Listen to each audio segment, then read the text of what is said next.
is with great pleasure that I'm introducing Donald Woodman. Feminism needs Donald Woodman. I do.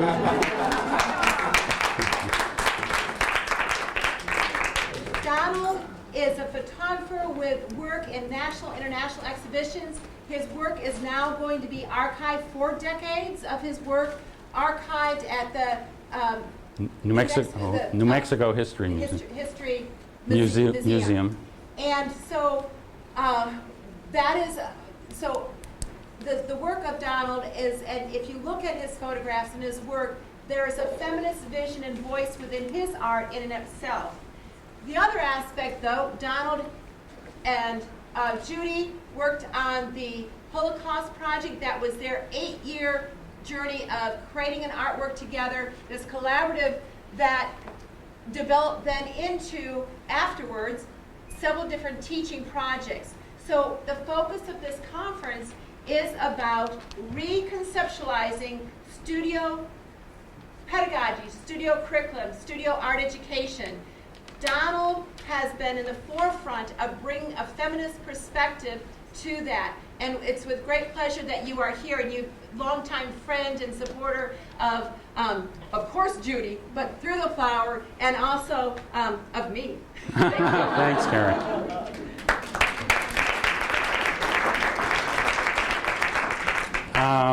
Hi. First of all, I will thank Karen for inviting me, and thank you for including men in this symposium. I can't tell you, Judy and I have been married for 28 years, and I can't tell you how many feminist activities I've been to where I've been the only man, and I have a long history with it. But one of the things I wanted to point out is I'm not always alone. One of the hats I wear is Executive Director of Through the Flower, which is a feminist nonprofit arts organization that was formed in 1978 as a vehicle for finishing the dinner party and then touring the dinner party, and it has toured other of Judy's projects, including supporting the Birth Project and touring it, and the Holocaust Project and Resolutions. But you have to understand it's also run by a board of directors, and it has had various sizes and such, and now we have a very small but very active board of directors. But I wanted to point out that the spouses of the board, because the board is made up of women, are very supportive of Through the Flower and participate, and they're here today, Dennis Emery and Sam Kovler, and they are as active feminists because they support the work we do. And I encourage any of you people here in the audience who have spouses, significant others, boyfriends, you should insist that they come to these kind of activities to broaden their mind and be exposed to a wide point of view. As some people know, I don't always mince my words, and I try to talk very directly to a lot of the issues, and I'm glad that today I'm seeing a lot of things that need to be discussed, being discussed, or at least being aired out in public, and I think that's very important. When Karen was bringing this conference together, Judy said, well, you know, we really need to have some men involved, and she asked Andrew to come, and Bill Catlin, who was one of our participants in envisioning, envisioning the future, right, to come, and they pointed at me and they said, you're going to talk about, what about men? And I'm going, what about men? So I was trying to put this whole thing together. I've been giving it a lot of thought. And when we were working on the Envisioning the Future project, the participants in that insisted that both Judy and I participate in the, I don't know how many exhibitions there were, but during the 3 or 4 months that we were in Pomona in the Inland Empire, I worked on a series of photographs called Harbingers of Which Future, and I photographed within the neighborhood we were living in the Inland Empire area, various things that were important to me. So that you don't think I'm anti-sports, I'm a very fervent participant in motorsports, and I had this opportunity because of our connection with the Fairplex, the Los Angeles County Fair Complex, to go to the Winter Nationals, the drag racing races, the last races of the season. They got me press passes, and fortunately for me, I had an incredible opportunity, which I also brought Judy along for. There was this woman, Shirley Muldowney, who was sort of the queen of drag racing. She had raced for 30 years in drag racing, beat every guy on the block, was a premier racer, had a movie made about herself called Wheels on Fire, and this was her final race of her career. And I went to photograph her, but I also observed what was going on in the race community, which I like, and how men, because it is a very male-dominated area of competition. Other than breaking into some of the, well, actually in that race we watched, the women were sort of at the top of the pole, as they say, and there was a woman motorcycle racing who took top honors there. I think Shirley got knocked out in the semifinal round, but we watched her go 319 miles an hour in 6 seconds or something like that. But it was thrilling to me. But it was also very disappointing because there was a sign on her travel van, these big semi-trucks that they travel with. She wanted to sell her whole outfit. And I think for a modest amount of like $250,000 or $300,000, you could buy literally her history right there. And I'm going, why isn't the Smithsonian owning this? Why aren't they putting it in there with the Enola Gay and all the aircraft and all the motor history that they have? This is very important.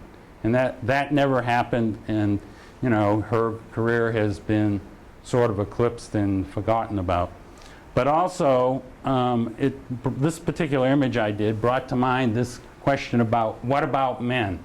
And I went, one of the things I always run into when I'm traveling around with Judy is, and especially from women and people who are struggling with the word feminism, they're going, well, if we could only change that word, why do we have to use the word feminism? Can't we call ourselves humanists? Can't we do something else? So I'm not very good with spelling. I'm thankful for spell check on the computer, but I went, oh, well, maybe we should change it to feminism rather than feminism. But that's my own little private joke. But I have no problem with the female gender. I have no problem relating to, if you want to be, people have both masculine and feminine sides to themselves. I don't really look at it that way, but I embrace all those aspects of my opinion, my perspective, and myself.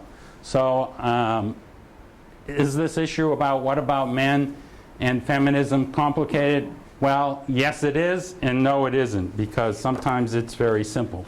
Can I have the next slide, please? In researching for this, one of the things that Judy talks about with women is unless they know their history, they're going to be repeating it and repeating it and repeating it.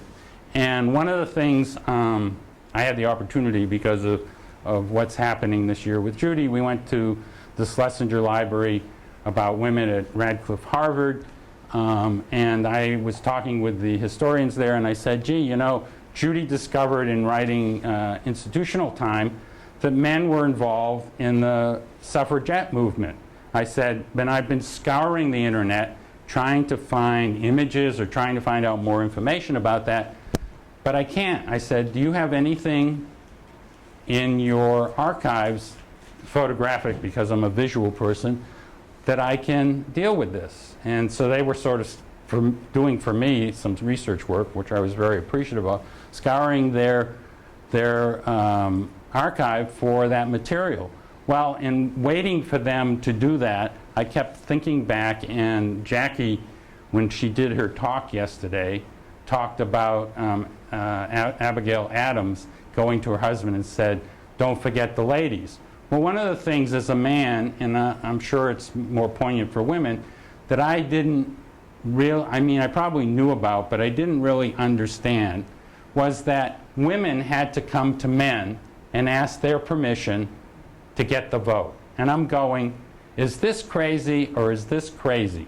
Why do they have to go to men and say, please give me the vote so I can get you out of office and get somebody in there who's going to do a better job? Of course they're never going to get the vote from men, because men are not going to give up that power. And I remember looking at the painting of the First Continental Congress where men wrote the Constitution, wrote the Bill of Rights, and reading some of the history where men literally wrote women out of the government. They made a deal about slavery because there was an issue about power control and which states got what votes and could control things. And they forgot about the ladies. And as Jackie pointed out, there was a rebellion that went on for 150 years before men finally gave women the vote. But also in doing that research, the dean of the Radcliffe Schlesinger Library had written a book about the issue of gay marriage, or marriage, the history of marriage in America. And one of the things that this issue about men giving women the permission to vote or giving women the permission to do anything is based in the Christian idea that women were subservient to men, and men handled everything about their life. And they institutionalized it in the government writing of the Constitution and the laws and everything like that. And as a man, that's not a history I ever hear about. I hear about the Revolution. I hear about Paul Revere, who actually never completed his ride, if you really read the history. I grew up in New England. I grew up in the mill towns. But you never hear about these issues. So as a man, I feel really deprived about getting only a very controlled history. And it is really hard to dig around and find this material. I mean, you really have to be interested. And so these are a very few photographs that exist about the support of men in the suffrage movement. And, you know, even the people at the Schlesinger were going, gee, you know, that's a good question. I mean, these men were actively involved, but we have no real documentation about who they, you know, their participating in those activities. Can I have the next slide? I want to tell you a little bit about my own history so you know where I'm coming from. I grew up in the 60s, or came of age in the 60s and 70s during the Vietnam War era. This photograph of me down here is from that time. I went through a very fast transition from in 1966, after I spent 6 months in Europe on a photo. I got a grant to travel in Europe on a photo trip, and I came back. I had been exposed to the world. It was my first time sort of broadening my experience. I have relatives in Switzerland who are from our Russian side of the family, and of course they sat me down and said, well, has anybody, I was just turned 20. So they said to me, my uncle Boris, he said, has anybody told you about the Russian history? I said, not really. I mean, I know a little bit about it. He said, we're Russians. Has anybody taught you how to drink? I said, no. So he sat me down at the dining room table with a bottle of vodka, pickled herring, and he said, we got to introduce you to your Russian roots. So I had a brave awakening. When I came back to the States in '66, I was in architectural school at the University of Cincinnati. I was in school mainly, at that time, mainly because I didn't want to go to Vietnam. It gave me a deferment. But I was very active in the anti-Vietnam War movement. And I graduated in 1969, went to work in New York as an architectural photographer, moved up to Boston in the 70, 71. And where the anti-war movement was really percolating and really very active. Harvard Square had been burnt down. There were protests in the Common. But one of the things I want to point out is I had a very different attitude, and that's what Judy said, rebel with a cause. I had a very different attitude than the prevailing attitude about the war at that time. I was against our being in Vietnam. I was against colonial aggression anywhere we went in the world. But I was not really anti-draft. I saw that the draft was sort of, the anti-draft movement was based on a socioeconomic issue. People who had money, people who had position, had an easy time of getting out of the draft. People who were poor and didn't have those kind of resources were taken into the draft. And when I graduated from college, I was in a very small class. There were only 7 people that graduated that year in architecture. 6 of them went into the Peace Corps as a way to get out of the draft. They were from more affluent families. What I realized is that the United States should institute a draft whereby when you get out of high school, everybody, man, woman, anyone, needs to go into some kind of community service, become engaged in politics, become engaged in the community, become engaged in what's going on in the country, and not have an excuse not to. Because they fought so hard back in the 60s and 70s to do away with the draft, we do not have a draft anymore. We have what's called a volunteer military, but it's understaffed. These guys that are going to Afghanistan and going to the Middle East go back for 4, 5, 6 tours of duty. You know, people who are affluent don't get involved in any of it, and it's really, you know, I'm totally opposed to that kind of thing. But that's where I was coming from. But also when I was in Boston at that time, it was also the hub of the women's movement. Women took over a building at Harvard, occupying it. They marched in the streets. There were issues around abortion. I believe in Massachusetts, you couldn't get an abortion at the time. You had to go to New York. And they were out on the streets marching. And one of the things I discovered was that the women were very much involved in the anti-war movement, but the very few men were involved in the women's movement. And I mean, back then I was in my 20s, late 20s. I was very confused about this, probably didn't understand so much. But now in hindsight and kind of retrospect, I can really understand why women were probably really pissed off at men and really pissed off at that time, because they supported what we did, but none of us supported what they needed and what they wanted. And my life sort of parallels a number of conversations that have been going on here, Jill Fields and such, because I had certain values that I was trying to express, and I was not being embraced by anybody. I wasn't being embraced by the women. I wasn't being embraced by the men. I was sort of out there on my own. And as a matter of fact, I was in Houston in 1980 when Mary Ross Taylor brought the dinner party to Houston to be exhibited. And I was involved in an alternative art space down there, and we were encouraging all kinds of alternative exhibitions, and we were going to become involved with bringing the dinner party to Houston when we were myself and a couple of other guys and several women I was informed that the women's community in Houston wanted nothing to do with men involved with the dinner party. We weren't invited to the table. So as I say, that was 1980, 1985, Judy and I met, and then I took over the installation of the dinner party from then on. So I had to marry Judy to take over that thing. Can I have the next slide? This has some photographs of the women's movement taking over the Harvard building, Our Bodies, Ourselves, manifestos, and things like that. So, as I said, I was sort of an outsider. I was outside the men's community because nobody liked what I was saying about men.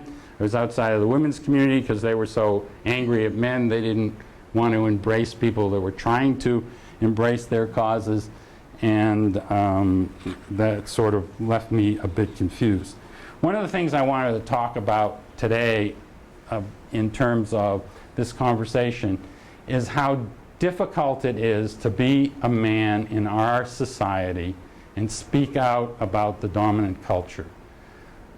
The dominant culture promises rewards if you go by the program. If you do X, Y, and Z, you will supposedly get the rewards. It's sort of like playing the lottery. You may get the rewards, but by and large, you won't get the rewards. And these ideas are subtly reinforced everywhere we look. And one of the things I like to do as a photographer is I like to observe things. I look, I see, I go. There's this late night host and comedian who took retirement, came back, Arsenio Hall, maybe you know him, maybe you don't. But 20 years ago when he first came on, he used to do this segment in his show where he'd show images or read a statement and he'd go, It's like, what does that mean? So with that, can I have the next slide? Driving into Penn State on highway, I believe it's 99, I went, I'm coming to Penn State. What do they talk about here? They talk football here. I know that because the first thing I see and the most prevalent piece of architecture on this campus is the stadium. And I'm going, well, I don't know how to talk football that well. My partner here, Sam Kovler, can probably talk your ear off about football. But I went, if I was coming to this school and I was both it didn't matter what my gender was, if I came to this campus, what would I think would be the most important thing on this campus? It most certainly isn't the art gallery. It isn't any of the science buildings. It may be the library, but it's a low building. But by golly, this football stadium really dominates everything. It holds 106,000 people every weekend of football season. I don't know if they use it for much else than that. And if you don't support that, you're shit out of luck here. That's kind of my attitude. Can I have the next slide, please? So football is an easy target. So I'm putting this talk together and I'm looking at I read the sports page because the sports page is, especially in the New York Times, is behind the business page. It's there for a reason because it's about money and power and politics. And I'm reading this thing. There's a whole thing going on in professional football about all these athletes who are now getting concussions and early deaths and early onset Alzheimer's disease. And so all these guys, all these reporters, even the women reporters, go to the president and say, gee, Mr. President, would you let your son play pro football? Ask him, what his feelings are about all these concussions. And he replies, gee, no, I wouldn't let my son play football. But rather than thinking about what he should have said, he has 2 daughters, he should have said, gee, guys, my daughters can't play pro football. Why should I think about this question? Or maybe you should think about letting them play football. But then I started looking around at all these photographs. Who's in these photographs? I don't need to say any more. Can I have the next? Like I said, football's an easy target. Okay, so there's we were in New York. Super Bowl was there at the time. It was really hard to get a hotel.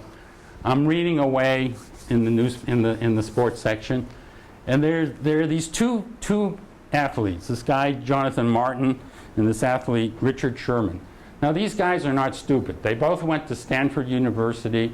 They were high in their academic classes, smart guys, totally different personalities. Jonathan Martin was being harassed. I mean, I assume, because I don't play football, there's all of this, and I see it. I don't need to play football to see it.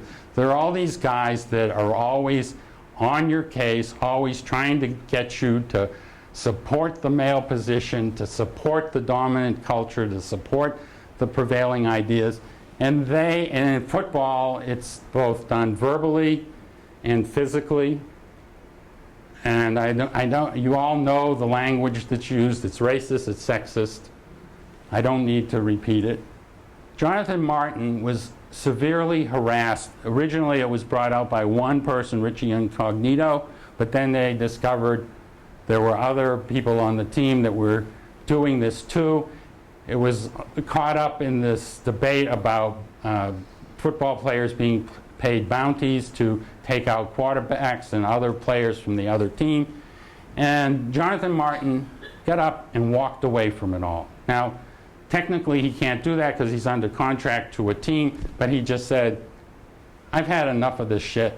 I'm going back to California to my family. I don't want to deal with it.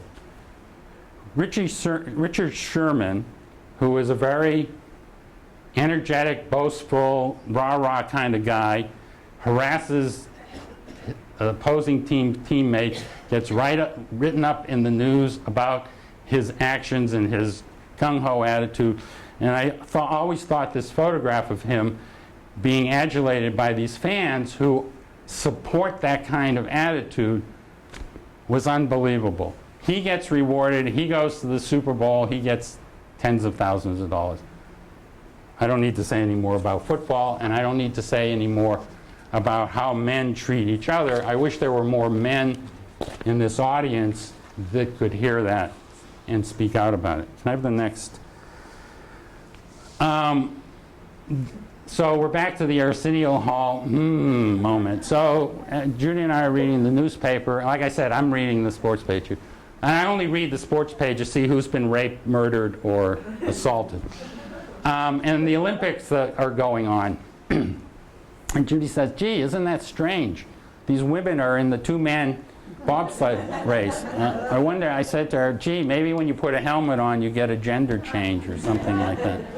But it's this kind of thing that I think people need to pay attention to and say, why are we saying things like that? Can I have the next? So then there's this prevailing situation in the world of sports, in the world of business, where when you get in trouble, bring in the women. This is a I don't know what level hockey team this is. This woman was on, I didn't even know that women were playing hockey. That's where I was. The American women hockey team won the gold medal in Sochi. And this woman who was the goalie was immediately hired by this team, I don't remember where it was, somewhere, because they were suffering in attendance. Bring in the women, save the thing. I think the parallel situation in business is GM has been covering up problems it's had since its bankruptcy and defaulty cars. Who'd they bring into the CEO position? I need to say no more. Okay, can I have the next? So we're more at these moments. This was March 2014. Jonathan Rosemont is a children's, I don't know what he calls himself, children's psychiatrist. He writes, has a syndicated column which shows up in the Albuquerque Journal.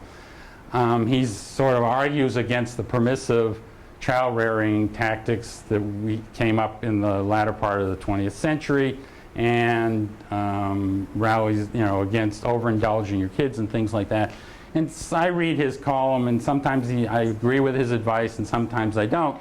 But he wrote this column about this that was written in by this family, or I think it was my 6-year-old son, is bright and friendly in kindergarten. Each day, a color-coded chart is sent home about his behavior.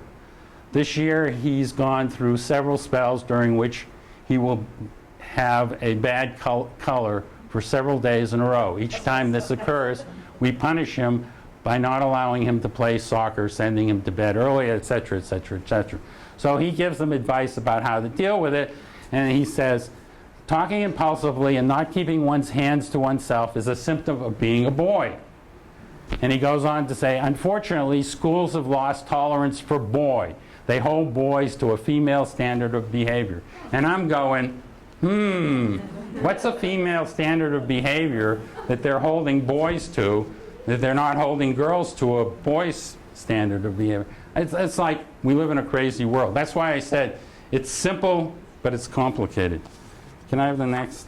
All right. So here we are.